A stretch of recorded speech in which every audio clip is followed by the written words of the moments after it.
Hello, my name's David Runciman, and this is Past, Present, Future.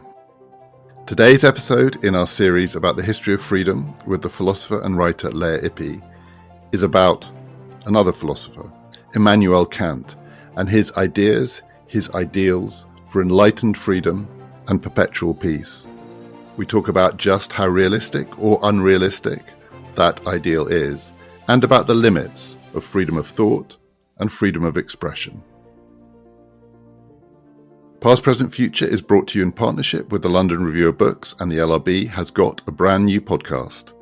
Out now, it's about the sinking of the General Belgrano, the bloodiest, the most controversial action of the Falklands War, and the diary that reveals what really happened. It's hosted by Andrew O'Hagan, and you can get it now. Just go to lrb.me/Belgrano or wherever you get your podcasts.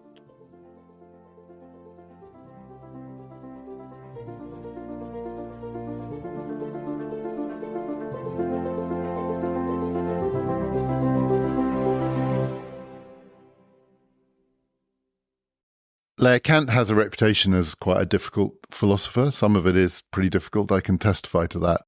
But he also says things that are really easy to grasp and quite intuitive. And I want to start with one of those. So there's a puzzle that Kant writes about that I think everyone will recognize, which is when you think about human freedom, there are two aspects of it that are hard to reconcile. So one is clearly to be a free human being is to be free to do whatever you like. At some level, to be human is to have the ability, unlike animals and other creatures, to make your own mind up. And if you are unconstrained, that could result in almost anything.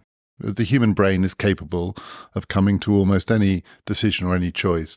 And yet, when you look at how human beings behave en masse, they tend to conform to certain patterns. They weirdly exercise their freedom in ways that makes it feel like they've all been told to do the same thing. So the example that I think of here, and I always think this every election time, when I watch the election coverage on the BBC or wherever it is, so people have voted in Britain, and however many it is, tens of millions of people vote. There have been opinion polls, but then on the night, you discover what people actually have decided. And there's an exit poll. They asked a small number of people in various places. And this exit poll actually tells you how everybody voted. And it's incredibly accurate. And I find myself thinking, so just because these people in this part of the country have decided to do this, it's not like they told the people in the other part of the country to do the same thing, but they are going to do the same thing. There is going to be a pattern to this free exercise, unconstrained exercise of human choice. Because despite the fact that just because people in Yeovil have voted this way, people 50 miles down the road could have done something completely different, but they don't. They do the same thing. They maybe don't do what they said in the opinion polls they would do. They've exercised their freedom to make their own mind up on the day.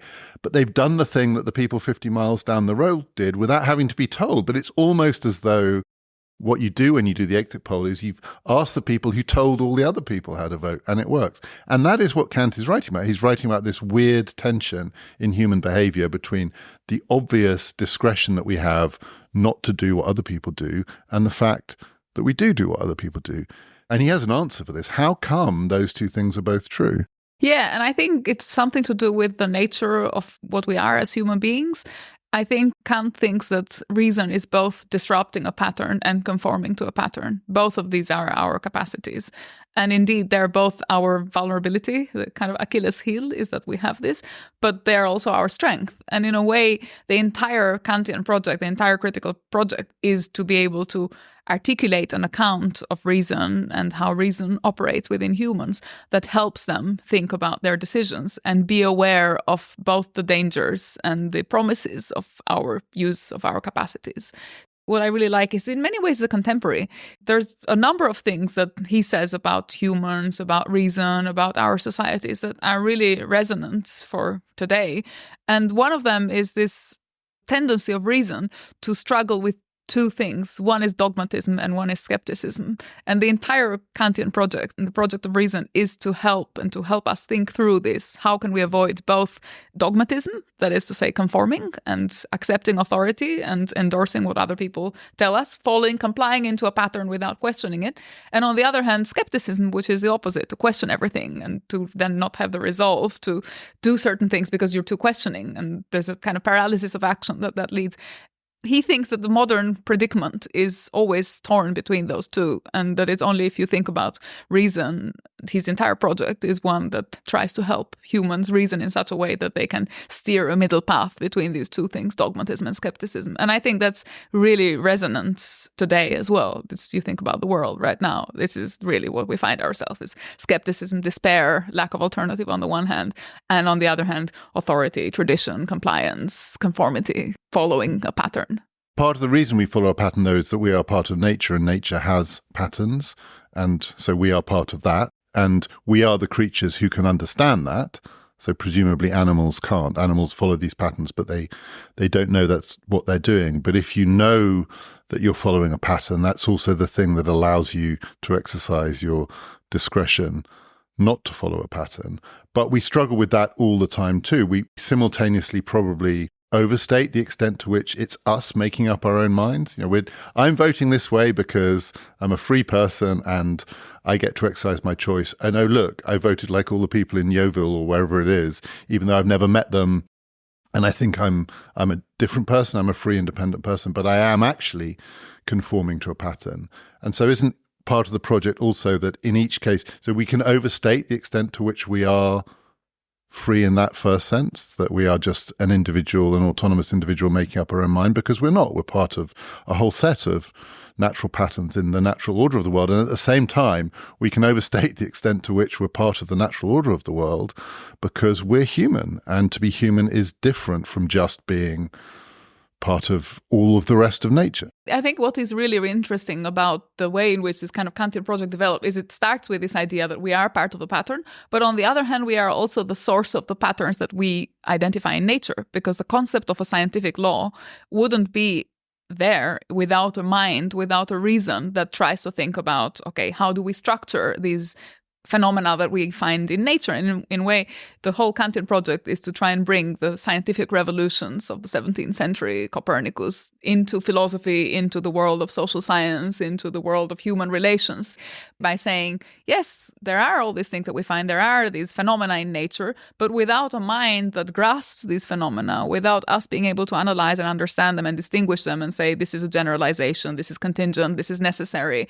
All these decisions that we make are all part of our reason. And it's because we have this capacity for reason and this ability to think about the law that we then try and find what is the law in all the structures that we are part of. Science, nature, observation of the world, but also our social relations. And that's not a coincidence, I think, that the whole Kantian project is about the moral law. What is the law that structures human relations, that structures human conduct? Is there something necessary and universal there, or is it just contingent, generalization, habit, convention? And obviously he challenges all that. But I think there is a sense in which it starts from this recognition of patterns and our input into patterns. And those patterns exist across time as well as across space. So in my example, people in one part of the country turn out to be doing what people in another part of the country are doing on the same day.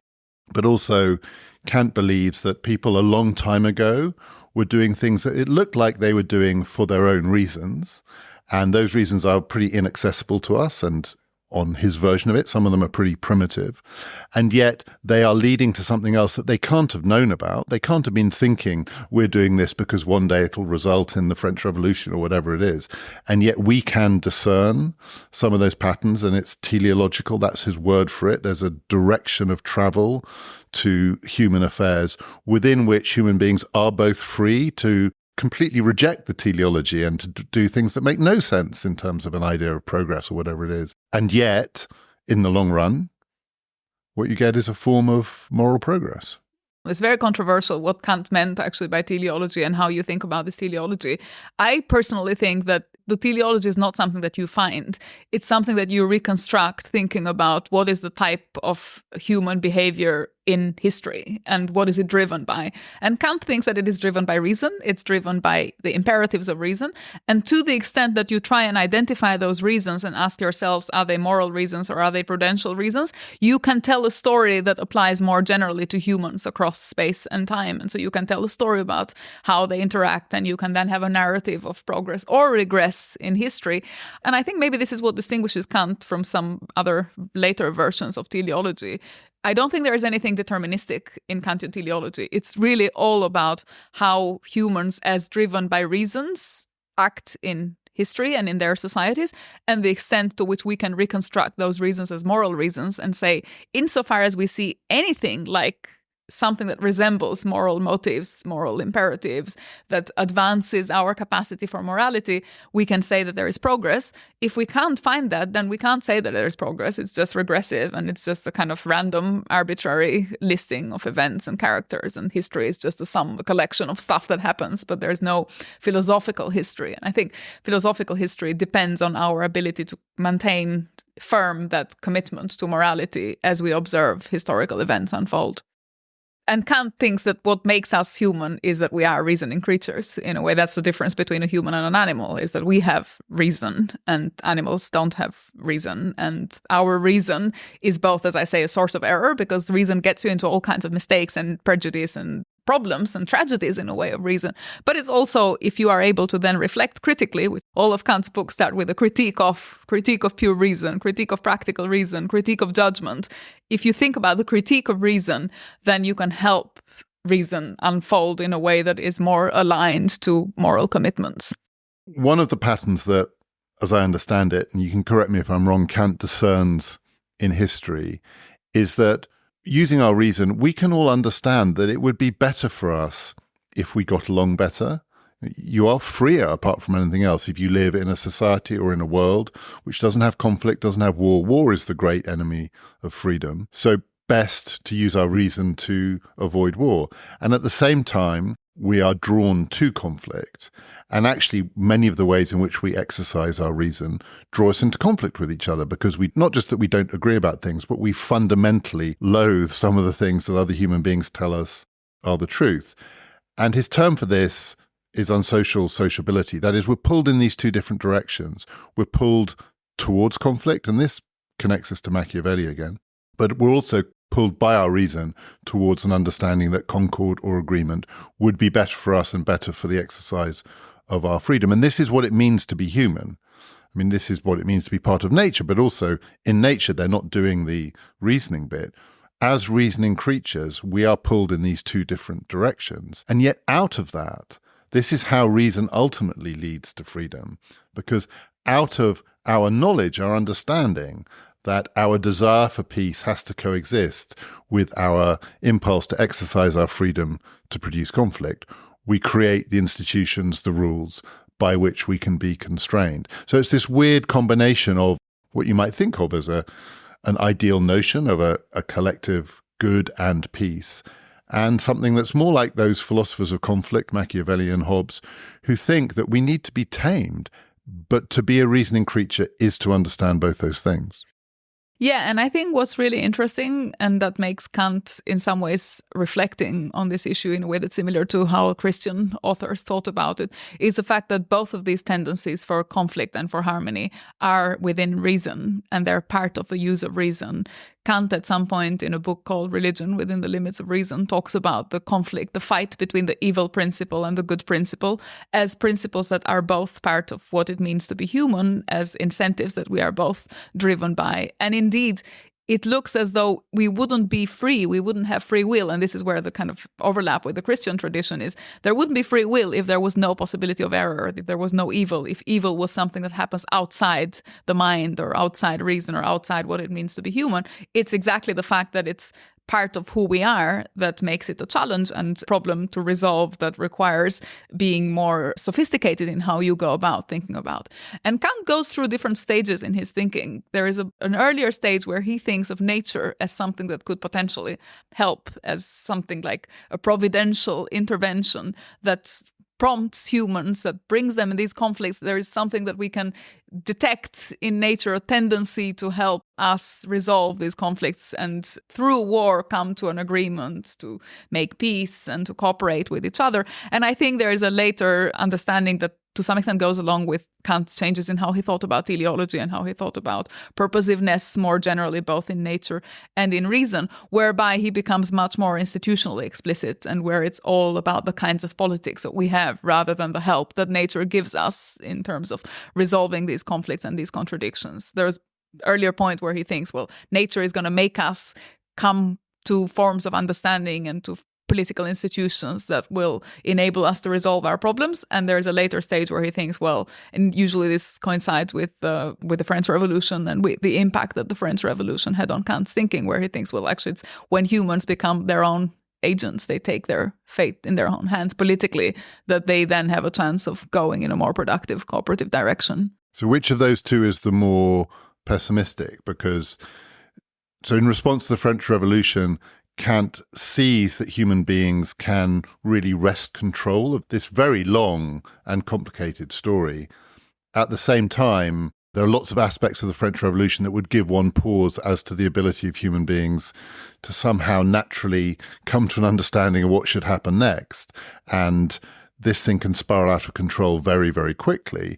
And the danger of doing it without lots of institutional hemming in is it turns into a catastrophe. Yeah, and that's what a lot of contemporaries of Kant, including someone like Burke, for example, thought. And that was the reason for why they were against the French Revolution, because exactly when people become too confident of themselves and of their own capacities to resolve problems, that they can become tyrannical, and this triggers forms of domination. I think Kant thought of the French Revolution as one of the most progressive events in the history of humanity. And in particular, when he writes about this, it's not just about the French Revolution as such and the revolution as brought about by the protagonists of revolution. It's a lot about the effects that the French Revolution had on those who were watching it, even from Prussia or from outside France, basically. So not in the theater of war, not in the theater of revolution. He writes of this as one of the most progressive events in the history of humanity because he thinks that there is something tells us about our ability to observe events with impartiality. So he says the spectators to the French Revolution see people overthrowing authority, the authority of the church or of the monarchy, these institutions that they've been for centuries living under. And there is a sort of expressive element to just being able to get rid of that.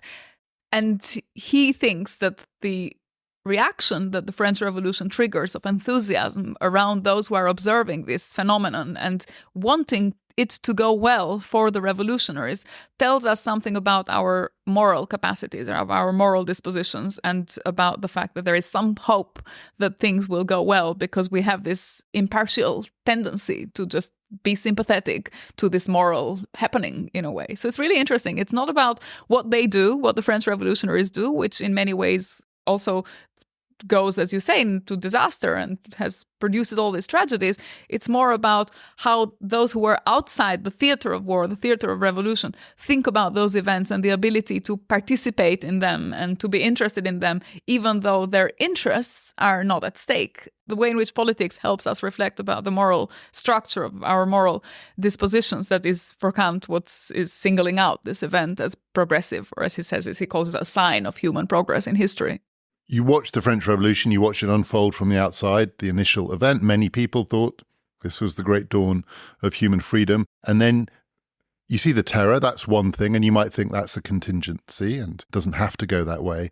But then you see something more familiar, and certainly more familiar to anyone who'd studied human history, which was the great explosion of freedom is replaced not just by repression, but by the re-establishment of familiar patterns of political domination, from revolution to terror, but from terror to military rule, from military rule to the rise of Napoleon, to empire, to European war, and to the re-establishment then of what the other European powers felt was a more comfortable order, which then guaranteed a form of peace. But the dreams of the revolution, by that point, to a certain extent anyway, have died. So where then, if you're looking at it from the outside, do you take your inspiration for freedom? Is it that what this at least shows is that the pattern can be broken, even though in other ways the pattern reasserts itself? It reasserts itself always in a new way. Nothing saying you don't erase the French Revolution from history, even when you reassert the familiar pattern of European power structures. Is that it? Or is it the thought that next time it will be better? Or is it the thought that we could do it differently, or that we've learned the lesson? Is it a lesson learning thing? The latter for me, but to go back, and I'll start with Kant and then I'll get to how I think about it. Kant didn't live to see the decline of the revolution of the Republic, on the rise of Napoleon or any of that. He didn't see that. But he did live to see the terror. And it's really interesting that unlike many of his contemporaries, he was not bothered by terror. He was actually saying that some of the accounts of his contemporaries were writing about, he said, all the things that the French revolutionaries do, and the terror of Jacobins and so on, is nothing compared to the pressure and the tragedies that the exercise of authority before the French revolutionaries came, if you think about it in a cumulative way, produced. So, and that's really interesting because Kant was not a consequentialist. He was not into kind of weighing benefits and burdens. So it's very interesting that his contemporaries record him as saying this, that it's interesting that he has this position where he thinks there's this rupture and this fundamental moment where something happens that can't quite be accounted by moral standards, but that maybe needs to be looked at with hindsight of historical development and with a philosophical reconstruction of history. Does that give you pause? It gives me pause. It makes me anxious about Kant. You know, none of the philosophers that we're studying was usually a particularly nice person. Why should it give me pause? I'm sort of interested in the thought and thinking about what can I take from that. But the fact that they make particular pronouncements on any given topic of the day, they usually weren't always what we would think or hope that they would be. I associate a sense that terror comes out in the wash of human history with many of the worst political outcomes of the politics that comes later and the great terrors of the 20th century, which, to be honest, don't really come out in the wash of human history. The millions, the many millions dead in the 20th century, in the full range of those terrors. Maybe it makes me a small L liberal or small C conservative. I find it uncomfortable even starting on the road of allowing that if you take a long enough view, these horrors pale, because this is your time and this is your world, and in your time and your world they don't pale. Which is why I don't think he was grounding his defense of the French Revolution on these justifications. This is not his argument. This is something that I was saying anecdotally. He was saying to his friends who were going around and saying the Jacobins and so on. And he said, well, the institutions are right. The Republic is right. And what the church did, what the monarchy did, what the massacres of the religious wars, you have to factor all of that in. And if you think about all of those things, then maybe we need to keep a perspective in check on what we think about how we assess the Jacobins. And certainly then Kant wasn't familiar with what happened after, what kind of precedent the Jacobins set or anything like that. He just thought this is a pattern of violence that is part of human history, has always been then, was not invented by the Jacobins.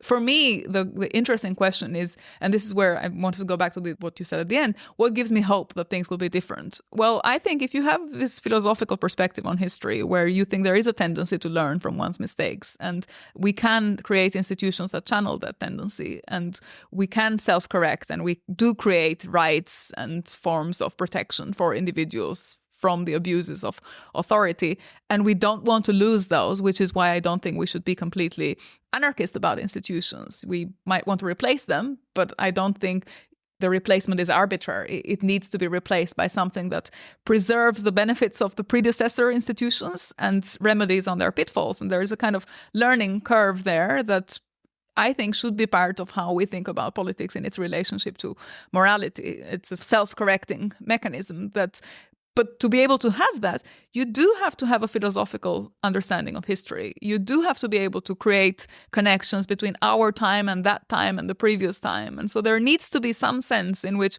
there is a bigger story that we can tell about how things happen and what humans do and what they don't do. If we say our time now is completely incomparable with what happened 200 years ago, or if we say, so there's a kind of temporal detachment theory where you say, you know, what happens now is completely, it's like different languages. The past is a different language and we can't understand it. Or likewise, if you say what happens in our culture is completely unintelligible to somewhere else in the world and there is no possibility of communicating, then it's not possible to have those forms of learning and it's not possible to have this means of contact. And that's why I think it's really important, and unfortunately we've lost it, but it's really important to recover this philosophical perspective on history, which enables us to put together claims across time and across space with the help of something like what Kant called reason, which is the constant there and which is the universal in a way that gives you the possibility of mediating and translating between these different contextual arguments. But in order to learn from the passage of time, you also have to have time. So Kant's very clear that this is a really messy story. The human story is messy. It has twists and turns along the way. People choose evil. They don't. There's nothing that guarantees they're going to choose good.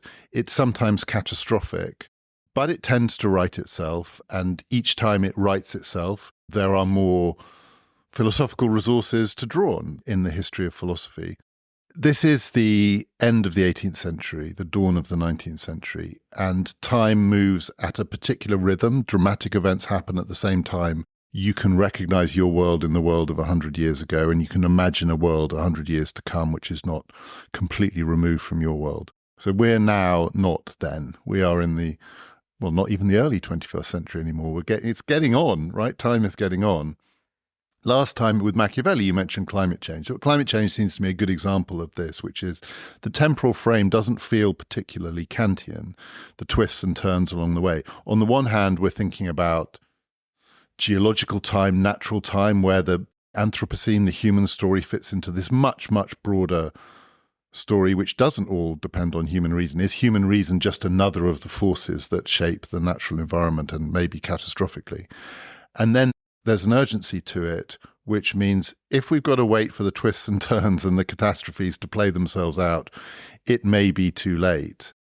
And if people are now encouraged to think the history of philosophy over 200 years, 300 years, 2,000 years will give you the resources to think about the institutional reforms that allow, we haven't got the time for that.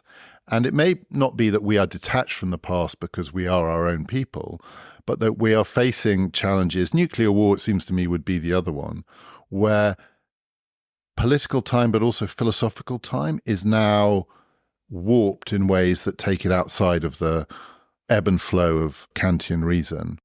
And I don't know what I think about that. What I think about that is that it's terrifying. Yeah, but are you actually convinced of that? My comparison is the Lisbon earthquake at some point. These philosophers of the Enlightenment, they were hit by this event. And if you imagine a religious worldview where there is a lot of discussion around providence and does God love us or not love, the reason the Lisbon earthquake made such an impact on Enlightenment philosophers at the time was that it seemed one of these external shocks that sort of forces you to confront all the assumptions you make about the benign intervention of God or the fact that God loves humans and there seems to be all this amount of evil that's just produced out of nowhere that you can't quite account for. So they face their own catastrophic thinking, their own challenges to their own thinking.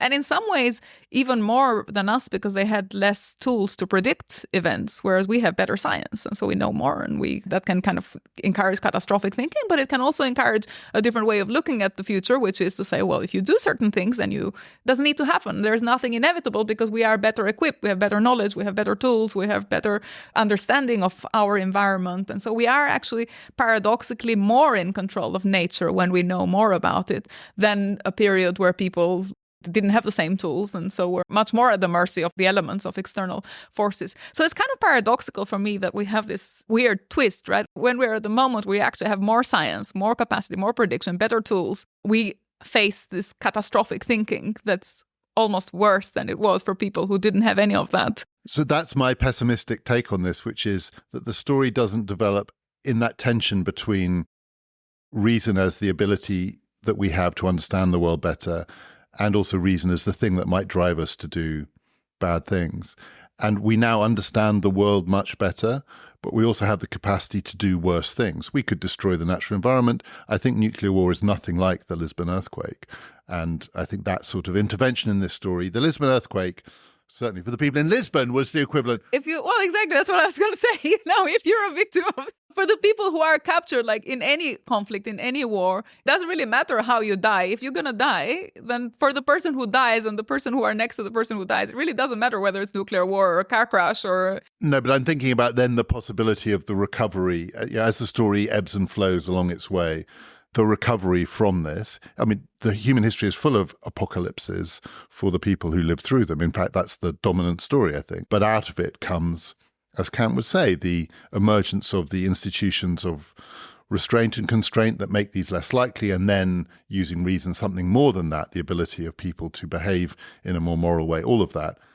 I can think of 21st century scenarios where that simply, it's not plausible that it's part of that gradual story of moral progress. I mean, it's a pessimistic view, but I don't think it's a unrealistic view that that might be what happens here. But also that tension, let's call it unsociable sociability. Unsociable sociability in the age of climate change and nuclear war seems to me a different kind of proposition, because there are ways that the human story can go, paths that could be taken, from which there isn't an obvious coming back to a Kantian philosophy of history. Yeah, and there is a demoralizing way and a more empowering way of looking at it. And so, in a way, the Kantian story of progress is also a story. It is a narrative. It's a story that we tell ourselves about how we can think about history, and it's premised on a certain understanding of which of the motives that shape reason will prevail, the good one or a bad one. So it will go well if people act morally.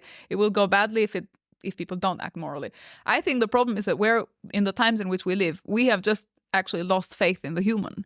So we have lost faith in our collective capacity. And that's also a story that we've told ourselves and that has taken hold of our minds. And it exercises this epistemological power. We are in its hold in the sense that we are unable. And of course, unlike people in the past who had religion as well that could sustain them, we've also lost that. So we're in a way in a world where a lot of the sources, traditional sources, we trust science, but only insofar as it goes along with this catastrophic predictive thinking.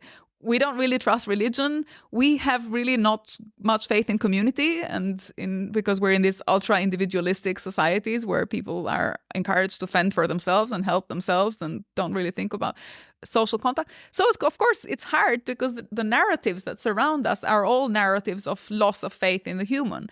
And in a way, what Kant is saying in the famous essay in the Enlightenment, where he says enlightenment is the process of emerging from your own self-incurred immaturity, I think we're exactly in that type of self-incurred immaturity prediction, because you could tell the story very differently. It could go very differently. But of course, it will only go very differently if people act and mobilize and get together and try and come up with resources that encourage a different narrative to take hold. If we just, all of us, sit there and watch the apocalypse and think, oh, well, nothing can be done anymore. Well, yeah, it will happen. And nothing in Kant that will stop that from happening. And indeed, there's nothing Kant says that will stop that, because he's not a fool. And he doesn't say, well, it goes well. Assumption that it goes well is premised on us acting morally, and acting morally also means creating the kinds of political institutions that channel these moral incentives. And when that's not the case, then it doesn't go well. It's terrible. Nothing in nature that can help you. There's a wonderful paragraph in the Critique of Judgment where he says, nature doesn't take the human being for their special darling. It doesn't spare them pestilence or hunger or any of the things that it spares other animals. To nature, for way in which, if you just take natural perspective, we are just animals like any other animal. And yeah, of course, we'll die, we'll fight, we'll be extinct like other species of animals get extinct.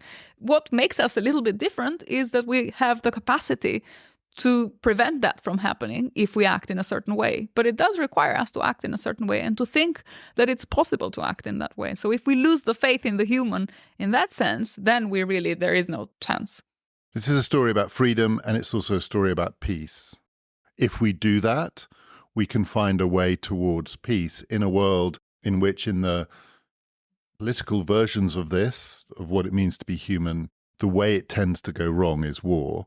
And war is one of the things that we can choose, not through natural impulse, but because we choose the evil, right? That's one of the things that war is, and war is evil. And it's a human choice. It's not just we suddenly become animals, we fight a war, then we become philosophers and we do peace. We're human in both of those functions of what we do. But for Kant, the arc is towards peace. And one of the things that he thought at the end of the 18th century we could learn is that war is kind of unsustainable in the long run. And one of the reasons he thought it was unsustainable, and this was a classic Enlightenment argument, it sounds quite unphilosophical, was the only way in the modern world, not in the ancient world, but in the modern world, to fund these wars was by taking out massive debts. You had to borrow to fight these wars. And he just thought this is completely unsustainable. And rational thinking human beings will notice this. It may take time. You know, you may have to fight some pretty awful wars, but then you'll twig it's just not worth it, even if we win.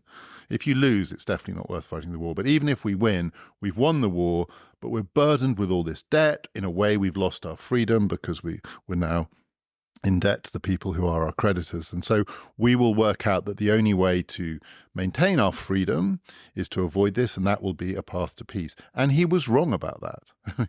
We've had this conversation before on this podcast talking about the Enlightenment, in that the most powerful states of the modern world have actually found a way to sustain that level of debt. The United States in 2024 is the single most indebted institution in human history, on a scale that Kant would have thought that reasoning human beings would just know is impossible. But it's not impossible.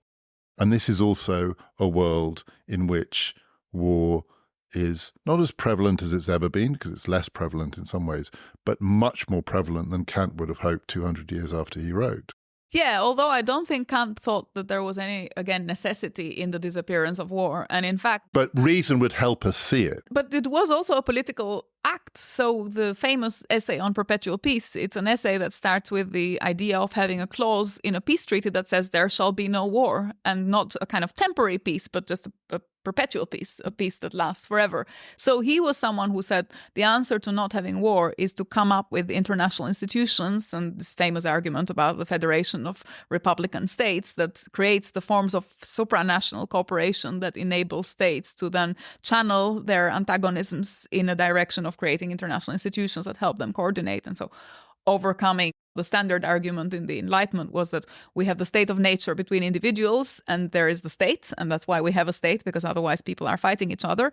And a lot of Enlightenment critics, including Kant, took this one step further and said, well, now you have the state of nature between states, because you have these states that are now fighting each other and being like individuals in the state of nature. So how do we make sure that we have a mechanism of cooperation? And he thought that the argument for perpetual peace was exactly that kind of argument, where states are asked to stop fighting, stop funding wars, stop arming themselves, basically stop doing all of the things that they're doing right now. And in fact, the motivation for that was that it's only if you create international institutions with some power over these individual states that you can create forms of sustainable cooperation that don't need to trigger constant conflicts. And this is why it's an argument, not just for peace, but for perpetual peace, which is much more demanding in a way, but I think also more promising, because without perpetual peace, there's always have war here and there, and conflicts tend to erupt. Interestingly, this project for perpetual peace, which was not something that Kant came up with, it was in, Rousseau mentioned it, it was in Saint-Pierre, included Russia, included the proposal for a federation of European states, but with a very large, expansive geography, had clauses for what to do with the Ottoman Empire, because there was always a question of, the Christians versus the others, and so on. But it was very visionary for the time, and in some ways, something that should still be an inspiration for how we think about institutions nowadays. I still think there's a problem with that Enlightenment view that you can take the next step. So the first step for unsocial sociability is from human conflict to the institutions of the state. And then these states are in conflict, and you take the next step, which is to the institutions that these states then are constrained by, but also within which they can exercise their freedom of choice. And I think the flaw with that is that the states aren't human. And they are not human in lots of ways, including they don't reason like human beings do. They reason like machines. I've always thought that this is the fundamental flaw with that whole view of the world.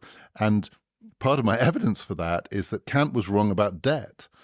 So on a human level, that relationship between war and debt is unsustainable. It doesn't make any sense, but it makes perfectly good sense for these machines, which turn out to be, among other things, debt servicing machines that give human beings faith that actually perpetual indebtedness is the story of the modern human condition. And out of perpetual indebtedness, the United States is the classic example of this.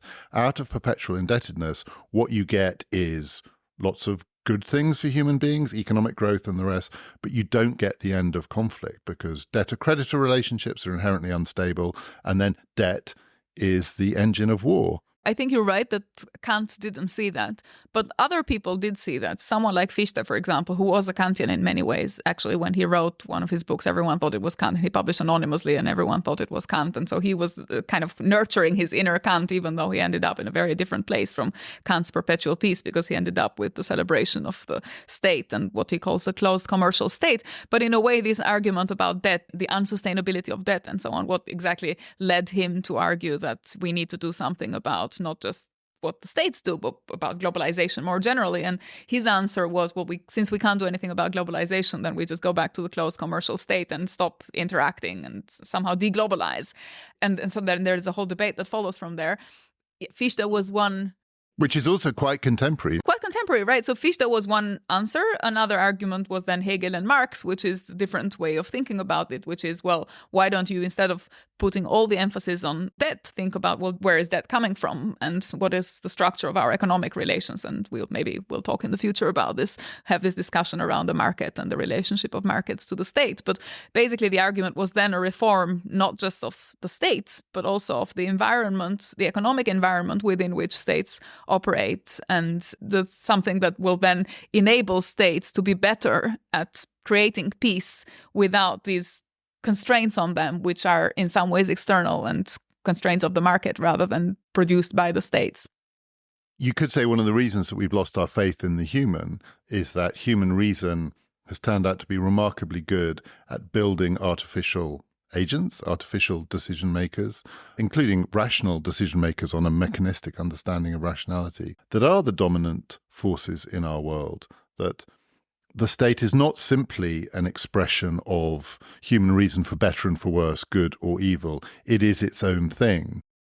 And that our world is dominated by these vast entities which are their own thing.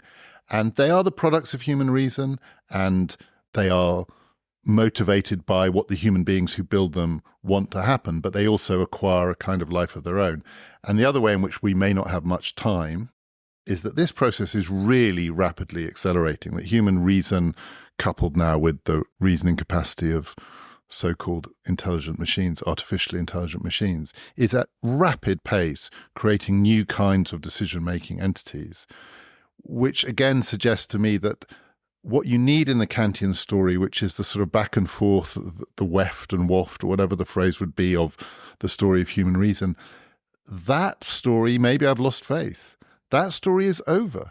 Yeah, I don't agree with that. In part because I think maybe we actually have a disagreement in terms of how we think about the autonomy of these artificial agents. So I suspect you think of them as much more autonomous than I think they are from human reason. I think they track human reason. It's just that they track a non-moral side of human reason. So they track a kind of instrumental reason that is prudential in many ways, but isn't always kind of thinking about morality and moral imperatives and so on. But I don't think there's anything essential about that. They don't need to be doing that. They can be designed in different ways. And we do have agency, and these are still connected to us, these institutions that we create, these artificial agents. It's still fundamentally human reason that is at their basis. They channel human reason differently in different historical periods, and because of the constraints and because of the environment in which they operate, they might be different. But I don't think there's anything essential about this loss of control, which is also partly why I think, more optimistic and not completely despairing, because I think, well, they now reflect what the zeitgeist is, and so they reflect the dominant tendencies. But these are tendencies. There is nothing essential about them. There's nothing deterministic. And because we are free and we could be different. And I think if we concede that humans are free, we have to also concede that they could be different. And we also have to concede that there's nothing predetermined about the way they operate and what they create produces. I want to ask you about one last idea of freedom, which is essentially Kantian, which is intellectual freedom. So in the essay about Enlightenment, it's also about what it is to live in a world where it is absolutely crucial that people are able to voice dissenting opinions at the same time as it is also important that you don't descend into anarchy. So to summarize it too crudely, essentially what Kant is saying is that at a certain level, you must abide by the rules of your state, but you also must be willing to criticize them. That's quite Machiavellian in a way. It's also quite Socratic or Platonic. We've been talking about different versions of this, the dilemma of what we call democracy, but other people would call republican forms of government, which is you both need to be a good citizen and a dissenting citizen. But Kant's version of it is very much an intellectual version in the sense that he's imagining what he calls a republic of letters, and he's imagining what we would probably think of as something close to the academic version of this, that there are settings in which dissent is not just to be encouraged, it's absolutely essential among the people who are understood as the thought leaders and the ones who are communicating to a literate public in a world where most people were not literate. And so it exists within a particular setting. And within that setting, you can have radical intellectual freedom because it's unlikely to leak out into a world in which it would lead to people no longer obeying the law. And that also feels to me quite, let's say, 19th century, late 18th, 19th century, and through to ideals of university and educated life in the 20th century. It doesn't feel to me very 21st century in the age of the kind of information space that we live in now, the ways in which it's been radically democratized, in which the expression of dissent and of different opinions has spread way beyond the Republic of Letters, or maybe we're all now in the Republic of Letters, I don't know.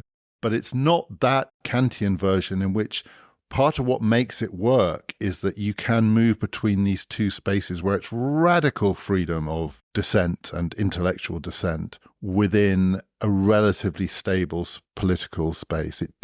I don't feel that's our world. So yes and no, this very interesting discussion. I always have this discussion with my students, discussion around the Enlightenment and how you think about the public sphere and the extent to which our public sphere or the digital public spheres that we have, the extent to which they overlap or differ from these Enlightenment public spheres. And I think there is a sense in which the predicament is not that different, in that what Kant is saying is if you're in a particular social role, if you're a doctor or a tax collector or an administrator or whatever, you just have to perform within the constraints of that role, because otherwise, you can't be a conscientious objector in every type of function that you perform, right? So if you have to teach certain things, you have to teach certain things. You can't just go around tell the students what your opinions are on everything you teach, even though you might have an opinion on everything. And that applies to, again, to being a doctor, to being an engineer, to whatever, being an administrator, being a tax collector. So in that sense, I think we are still in a society where there is division of labor and where all of us are performing certain social roles. But then we also have something like the ethics of the citizen, where we can step out of our social role and criticize the constraints of that role, the way in which those roles function. And in that sense, it's quite similar. What I think is different, and I think you're completely right about that, is that we have a notional expansion of a public sphere, in that for Kant, it was basically just educated bourgeois and aristocratic men. And, there were no women, there were no sense of people without property who would be included in the public sphere and so on. And so in a way, formally, right now, we have a much more expansive public sphere and the more potential for emancipation also, because it's much more, the discourse could be wider. But oddly, there's also something else that happens, which is then the pressure of conformity.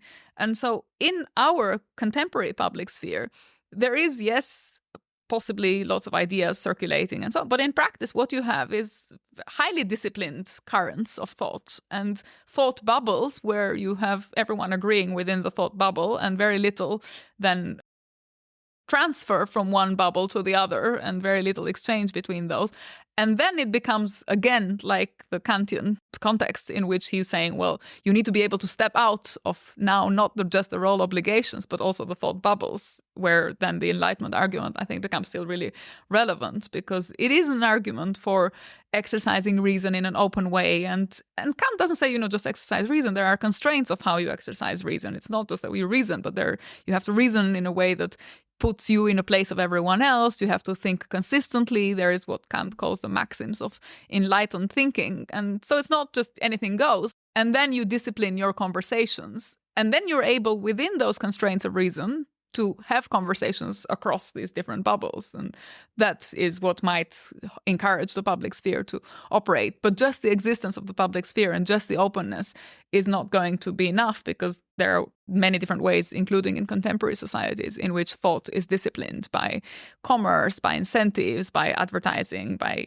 propaganda, or by the sheer pressure of conformity with your peers. It's also about time. The Kantian Republic of Letters moved at a relatively sedate pace. You had the time to think, you had the time to respond. If there was going to be progress in this world, everyone understood it would take a lot of time. Progress in philosophy. We are moving in a particular direction, but it takes time. We don't have that time now. And then, when Elon Musk bought Twitter and then he called it X, the phrase he used, he said, "I'm buying the global public square. That's what I'm doing." And for this to work now, because it's become so conformist and it's become so regulated, we have to open it up. We've got to let Donald Trump back in. We have to break up these bubbles. But it's frankly been a disaster, I think. And it's been a disaster because it is just the unregulated version of it, for the reasons you said, just create new kinds of patterns of domination. Yeah, they do. But I don't think the problem is time. The problem is education. Well, education takes time. Right, but I think we have to go back to the source there. What is the issue there? If you have a very educated public, because a lot of people tend to assume that one of the questions with digital interactions and digital media is everything is like so superficial and so quick, and then there's not enough time to think. But if people were highly educated, the fact that it's quick could also be an advantage, because then we could have an argument really quickly and then resolve it and then move to the next argument. Then we'd have a lot more knowledge. So I think there is a different way of seeing it, which is the reason it's now producing the worst pathologies is this quickness and the pressure and the urgency combined with fundamental ignorance. But the fundamental ignorance, again, is not essential. It's driven by the way in which education works and education institutions are funded and who gets to benefit and who doesn't. So then we go back to all these discussions around access to education and what it takes to think intellectually and critically. I completely understand what you just said, and I can picture it as an ideal, the quick argument that produces the answer more quickly and allows us to move on. We now live in a world where that kind of speed has been franchised out to machines. It just has, and I don't think it's coming back. That kind of knowledge, the ability to access this space so that you can move in time with the pace of the information, is so reliant now on machines which are themselves controlled by and dominated by the forces that you just talked about. And I don't think, my feeling is that this has escaped the story that we've talked about, which through the 20th century did make a lot of sense. We have escaped it. And part of the reason that we've escaped it, I totally also get what you're saying, that it's tracking one version of human reason. But that version of human reason that it is tracking has now acquired a life of its own. Fine, it has escaped. Is the escape irreversible or not? Because if you think it's irreversible, okay, fine, let's close down the podcast, go home, get drunk, and wait for everyone to die. If you're saying it's reversible, the next question is, what are you doing to reverse it? And that's the question that people need to ask themselves. It's no point just going around everyone beating each other up and saying, oh, it's so terrible, it's escaped, it's out of control. These machines, they are designed by humans, and we know they have all the biases of humans, because you go and you ask them certain kinds of questions and they regurgitate back all the biases, which shows that there is a kind of design flaw. They could be designed differently, yes or no? Yes. If they could be designed differently, what are we doing to design them differently? It's very simple. Who are you voting for? Who are you campaigning for? What are you saying? What kind of arguments are you making? We all have individual responsibilities in upholding the kind of social structures that make up our lives. And it's just, we don't get out of them by just saying it's so terrible, we can't do anything. Because actually we can do something, all of us.